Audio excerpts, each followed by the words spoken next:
So my first question is how to remain fit and fine every time. हमारा day जो start होता है तब तो एनर्जेटिक फील करते हैं, लेकिन जब आफ्टर आफ्टरनून सो थोड़ा एनर्जी लेवल लाइक ओके थक गए ज्यादा ऐसी फीलिंग आती है. कभी सोचा है, कभी पूछा है अपने आप से ऐसा क्यों होता है, उसके पीछे क्या रीजन है? मे बी एक्सरसाइज नहीं करती हूँ इसके लिए. I think you are absolutely right. अगर आप सुबह सिर्फ एक्सरसाइज करना शुरू कर देना अराउंड हाफ एन आवर, तो आप देखेंगे आपके एनर्जी लेवल्स में बहुत बड़ा डिफरेंस आ जाएगा। तो अगर कुछ बेसिक सी भी एक्सरसाइज आप शुरू कर देना, यानी डेली सिर्फ आधा घंटे के लिए आप योगा ही कर लें और प्राणायाम कर लें, तो आप देखेंगे आपके एनर्जी लेवल में बहुत डिफरेंस आ जाएगा पूरे दिन के लिए। क्योंकि होता क्या है कि जब हम सोते हैं ना, तो नॉर्मली जिस तरह के मैट्रेसेस पर हम सोते हैं वो बहुत ही कंफर्टेबल होते हैं। अब हम ऐसा तो है नहीं कि मिट्टी पे सो रहे हैं, घास पे सो रहे हैं, ऐसा तो है नहीं। तो जो मैट्रेसेस हैं वो बहुत कंफर्टेबल हैं, उसकी वजह से हमारी जो स्पाइन है, उसकी जो पूरी पोजीशन है वो ऐसी हो जाती है कि बॉडी स्टिफ हो जाती है सुबह तक। राइट, जब सुबह उठते हैं तो नींद नींद सी आ रही होती है, ऐसा लगता है नींद पूरी नहीं हुई है और बॉडी में स्टिफनेस होती है, वो कई बार हमको पता भी नहीं होता है। वो फिर जब आप योगा करेंगे और कुछ बेसिक सी एक्सरसाइजेस करेंगे तब आपको काफी बेनिफिट होगा। I have 8 o'clock timing for job, so वो एक्सरसाइज का शेड्यूल फिक्स नहीं हो पाता है.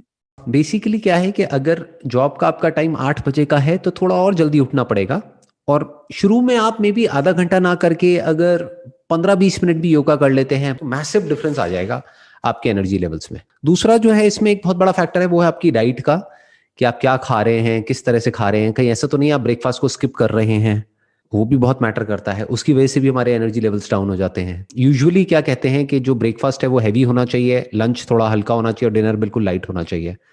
हम इसका उल्टा कर देते हैं। तो एक डाइट का एक बहुत बड़ा रोल है, एक एक्सरसाइज का बहुत बड़ा रोल है, और ओवरऑल जिस तरह से आप सोचते हो उसका बहुत बड़ा रोल है। और एक और जो बहुत बड़ा फैक्टर है जो हर कोई मिस करता है almost, that is 1/3 of your life is spent on your mattress. मतलब सोते हुए वो टाइम निकलता है, तो मैट्रेस के ऊपर हम ध्यान ही नहीं देते हैं। लोगों को आप देखोगे उनके पास गाड़ी होगी बढ़िया से बढ़िया, 10 लाख की 20 लाख की गाड़ी है, मैट्रेस है 5,000 रुपए का। तो वो एक बहुत इंपॉर्टेंट फैक्टर है जिसको हमको ध्यान में रखना है कि 8 घंटे हम बिताते हैं अपने मैट्रेस पे, तो दैट हैज टू बी सच के उससे हम सुबह जब उठें तो एनर्जाइज फील करें। तो मैट्रेस को थोड़ा ढंग से चूज करिए जो कि आपकी बैक के लिए, स्पाइन के लिए अच्छा है। थोड़ा अगर उसमें आप इन्वेस्ट कर भी रहे हैं तो that's overall good for your health. उससे भी आप देखेंगे काफी फर्क आएगा आपकी एनर्जी लेवल्स में। क्योंकि अगर रात को नींद अच्छी आती है ना तो अगला दिन हमारा पूरा अच्छा निकलता है। तो ये तीनों चीजें हैं जो बहुत इंपॉर्टेंट है, that is your sleep, your diet and your exercise. ये 3 चीजों का आप ध्यान रखेंगे तो एनर्जी लेवल्स में बहुत मेजर डिफरेंसेस आएंगे। How can one avoid street food or canned food? For example मैं ग्रोसरी करने जाती हूँ, उसके पहले डिसाइड करती हूँ कि हेल्दी ऑप्शंस रखती हूँ, फिर वहां पे जाके कुछ अनसन चीजें देखती हूँ तो पहले वही वहां पे ही हाथ जाता है और वही ज्यादातर लेके आती हूँ. चाहे इंसान हो चाहे जानवर हो, सभी में एक प्रॉब्लम है छोटी सी। वो क्या है कि जो भी जिसका खाना है, यानी जो जिसको पसंद है, वो जैसे ही हमको दिखता है या उसकी स्मेल आती है तो हमारे मुंह में सलाइवा बनने लग जाता है, जैसे बोलते हैं ना, मुंह में पानी आने लग जाता है। फिर हमारी जो ब्रेन है वो कुछ ऐसे केमिकल्स रिलीज करती है कि हम चाह करके भी अपने आप को रोक नहीं पाते हैं। तो इसका सोल्यूशन क्या है? ऐसी चीजें देखो ही मत। यानी there is no need to go to a grocery store for that matter. आज की डेट में तो वैसे ही सब कुछ ऑनलाइन है, तो ऑनलाइन पहले से ही सिलेक्ट करके रखो कि मुझे ये चाहिए, ये नहीं चाहिए। पहले से ही प्री ऑर्डर करके रखो और प्री स्टॉक करके रखो जो हेल्दी है। आप ऐसी जगह जाओगे जहां पर आपको पता है कि वो आपकी वीकनेस है, आप बार बार उसको देखोगे तो आपका मन करेगा कि बार बार मैं वो ही खाऊं। आप बार बार घूम फिर के फिर वहीं पहुंच जाओगे। तो इसका बेस्ट सोल्यूशन क्या है कि ऐसी चीजों को देखो ही मत।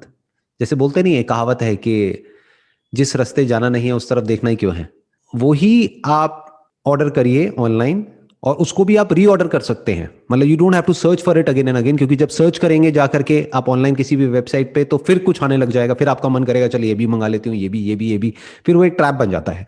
तो बेसिकली आपको क्या करना है, एक अपना एक लिस्ट बना लीजिए कि ये चीजें मुझे खानी है और ये नहीं खानी है। तो जो खानी है उसको आप एक बार ऑर्डर कर देंगे, अब वो आपके ऑर्डर्स में आ गया है, तो ऑर्डर्स में जाइए, वहां से जाके रीऑर्डर कर दीजिए।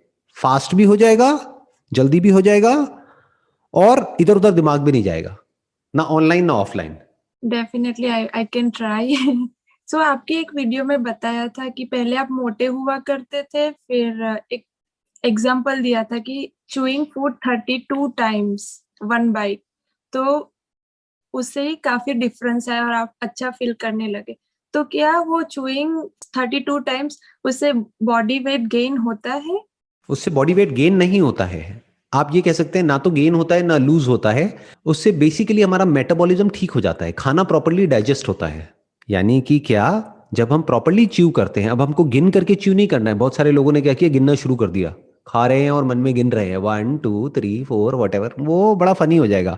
आप किसी के साथ में हो, कहीं पे डिनर कर रहे हो, तो अगर कोई आपका बॉयफ्रेंड है या गर्लफ्रेंड है, वो तो छोड़ के भाग जाएगा या भाग जाएगी वट एवर। वो कहेंगे ये पागल है, ये पता नहीं क्या करता रहता है, क्या करती रहती है, वट एवर।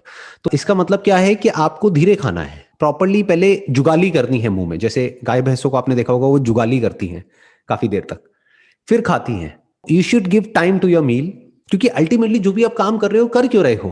खाने पीने के लिए और जिंदा रहने के लिए। जिंदा कैसे रहोगे? खाने पीने के लिए, अपना पेट भरने के लिए।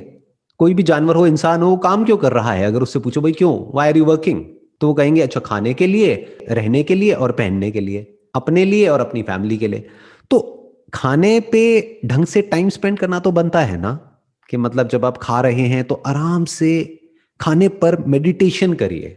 जो लोग मेडिटेशन करते हैं ना, आंख बंद करके और मानो बैठे हुए हैं और कुछ भी अपना मेडिटेशन कर रहे हैं, उल्टी सीधी लाइटें देख रहे हैं, यहाँ पे ये कर रहे हैं, वो कर रहे हैं, व्हाटएवर। इससे बेटर ये है कि जो भी आप काम कर रहे हो वो ध्यान से करो। That is real meditation. कि आप दिन में 3 बार खाना खाते हो, ब्रेकफास्ट लंच डिनर, तो आराम आराम से धीरे धीरे खाइए, धीरे धीरे च्यू करके, और पूरी अटेंशन उस खाने की तरफ होनी चाहिए। उस वक्त कोई मोबाइल ऑपरेट नहीं करना है, उस वक्त किसी से बात नहीं करनी है, पूरा ध्यान खाने पर होना चाहिए। और जब आप इस तरीके से करते हैं तो ये आपकी डाइजेशन के लिए अच्छा है। अब डाइजेशन से क्या होता है, आयुर्वेदा में कहा जाता है कि हर बीमारी की जड़ जो है वो पेट है। आज धीरे धीरे जो एलोपैथी है वो भी यही बात कह रही है कि ब्रेन में जो केमिकल्स की जो प्रॉब्लम होती है ना, जैसे मान लो किसी को डिप्रेशन है, क्लिनिकल डिप्रेशन है, तो वो किस वजह से, प्रॉपर्ली सेरोटोनिन नहीं मिल रहा है ब्रेन को। तो वो सेरोटोनिन जो प्रोड्यूस होता है, majority of it is produced in the gut, यानी stomach. Your stomach is the most important part of your body, क्योंकि अगर जो आप खा रहे हैं वो ढंग से डाइजेस्ट नहीं होगा, जो आपका डाइजेशन है, अगर वो डाइजेस्टिव सिस्टम प्रॉपर्ली काम नहीं करेगा, तो आपके जो बाकी के बॉडी के ऑर्गन्स है वो अच्छे से काम नहीं कर सकते, अपना ब्रेन भी अच्छे से काम नहीं कर सकती। तो जो आपने पहला क्वेश्चन पूछा था ना, एनर्जी नहीं रहती है, उसमें ये भी एक बहुत बड़ा रीजन है। हम क्या करते हैं, हम कुछ भी जंक फूड उठाया और खाया और निगल लिया उसको। जैसे कि कोई अजगर है, उसने निगल लिया है, तो हमको पेट में जा करके इकट्ठा हो गया है, और फिर हमको आलसी फील हो रहा है, मतलब वी आर फीलिंग लेजी। तो बेसिकली खाने को जो डाइजेस्ट करने का काम है वो पेट में नहीं होता है, वो मुंह में ही शुरू हो जाता है। यानी जिस वक्त आप चबा रहे हैं ना खाने को, तो उस वक्त जो भी उस खाने को डाइजेस्ट करने के लिए जो एंजाइम्स जरूरी हैं, जो भी केमिकल जरूरी है, जो सलाइवा जरूरी है, वो मुंह में ही डाइजेस्ट हो चुका है आधा। तो बाकी आधा काम पेट में होगा। पूरा काम आपने पेट को दे दिया तो गड़बड़ हो जाएगी। मतलब digestion 50% is in your mouth and 50% is in your stomach.